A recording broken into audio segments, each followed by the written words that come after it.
گناہوں میں سب سے بڑا کبیرہ گناہ کسی کا دل دکھانا ہے۔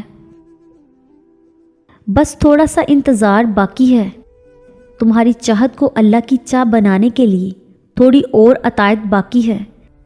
جس آزمائش کے لیے اللہ نے تمہیں چنا ہے اس کا ابھی انعام باقی ہے۔ دعا مانگتے رہو، ٹھیک ہو جائے گا سب، کیونکہ ابھی مشکل کے ساتھ آسانی باقی ہے۔ تمہارا ٹوٹنا کیوں ضروری تھا؟ یہ بتانے کے لیے کہ اللہ کے سوا تمہارا کوئی نہیں۔ تم جس سے بھی اللہ سے بڑھ کر امید لگاتے ہو اسی کے ہاتھوں توڑے جاتے ہو، کیونکہ قرآن کبھی جھوٹ نہیں کہتا، اور مکڑی کے جالوں سے بھی زیادہ کمزور ہوتے ہیں یہ دنیا کے سہارے۔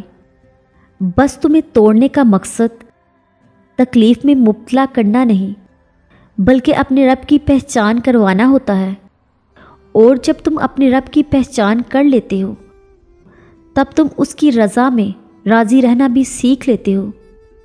پھر وہ رب اپنی رضا میں راضی رہنے والوں کی رضا بھی کبھی ادھوری نہیں رہنے دیتا۔ بس وقت کو تھوڑا وقت دو، چیزیں واپس اپنی جگہ پر آ ہی جاتی ہیں۔ جلد بازی انسان کو ہمیشہ غلط فیصلہ کرنے پر مجبور کرتی ہے۔ اصلاح کے 100 الفاظ سے زیادہ تجربے کی ایک ٹھوکر انسان کو مضبوط بناتی ہے۔ جب انسان خود سے مخاطب ہونے لگتا ہے تو دوسروں سے خاموشی اختیار کرنے لگتا ہے۔ ٹوٹنے والے انسان کی زبان میں ہی نہیں بلکہ روح میں بھی خاموشی اتر جاتی ہے۔ جس چیز کو تم برا سمجھتے ہو سکتا ہے وہ تمہارے حق میں بہتر ہو۔ برے کاموں کی سزا ضرور ملتی ہے، لیکن سزا کا انداز مختلف ہو سکتا ہے۔ اللہ سے دل لگا لو گے تو اللہ کسی بھی ایسی چیز یا ایسے انسان سے تمہارا دل نہیں لگنے دے گا جو تمہارے دل کے لیے اچھا نہیں۔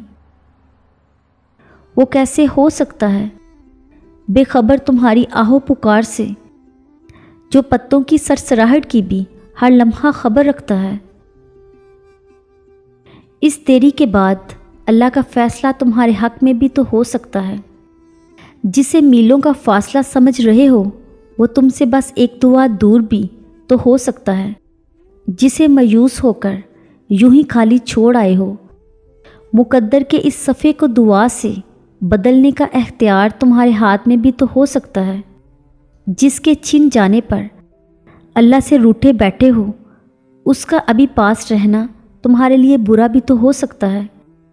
کیا پتہ اللہ نے تمہاری من پسند چیز صرف آزمائش کے لیے دور کی ہو۔ تم سے اس انتظار کے بعد تمہارا مانگا ہوا ہی تمہارے نصیب کا حصہ بھی تو ہو سکتا ہے۔ توکل رکھو، جو تم گمان بھی نہیں کر سکتے، تمہارے یقین سے وہ سب ہو سکتا ہے۔ ساری بات تو بس اللہ کے ایک حکم کی ہے، وہ راضی ہو جائے تو اس کے کن کے بعد کیا نہیں ہو سکتا۔